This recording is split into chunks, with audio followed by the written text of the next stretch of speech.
Мергендер үшін өзгерістер мен мүмкіндіктер жылы деп саналады. Қаңтар жылы жорамалдары қолайлы нәтижелерді көрсетсе, Меркурийдің ретрограды байланысты қыдырыс тудыруы мүмкін. Ақпан айында саяхаттау және мансаптық мүмкіндіктер көп болғандықтан, кез келген қаржылық қиындықтарға назар аударыңыз. Наурыз отбасылық өмір мен мүліктік табыс арқылы қуаныш әкеледі. Дегенмен, қаржылық сақтық қажет. Сәуірде жеке даму маңызды. Ол командалық жұмысқа назар аударылды.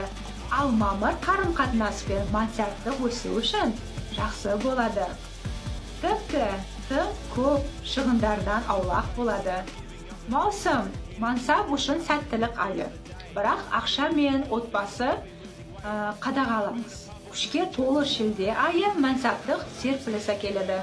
Дегенмен, тәуекелден аулақ болу туралы басқа ойды беру керек. Тамыз отбасылық қарым-қатынасқа көп мүмкіндік береді. Ал қыркүйек жеке өмірді қаржымен қалай теңестіруге болатынын көреді. Қазан айындағы мансап батыл түрде алға жылжиды. Ал қарашада ойлануға уақыт қажет. Желтоқсан сенімі келешек жылдан қорытындылады.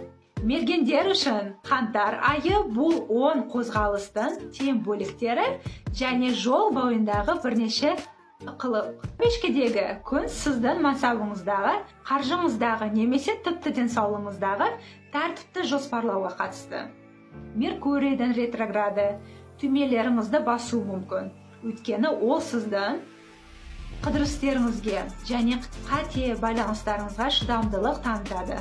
Сондықтан терең дем алып, қадамдарыңызды тексеріңіз. Шаяндағы толық ай жұмыс пен өмірдің тепе-теңдігі үшін қалай болатыны туралы сезімдерді тудырады. Балықтардағы Венера сүйкімді романс тудырады, ал егіздердегі Марс мақсаттарыңызға реактивті пакет береді. Икемді болыңыз, анық қарым-қатынасқа басымдық беріңіз және өзіңізді күтуге көңіл бөліңіз. Белсенді ойлау арқылы сіз осы айы қиындықтарды балдықтарға айналдыра аласыз. Дегенмен ақпан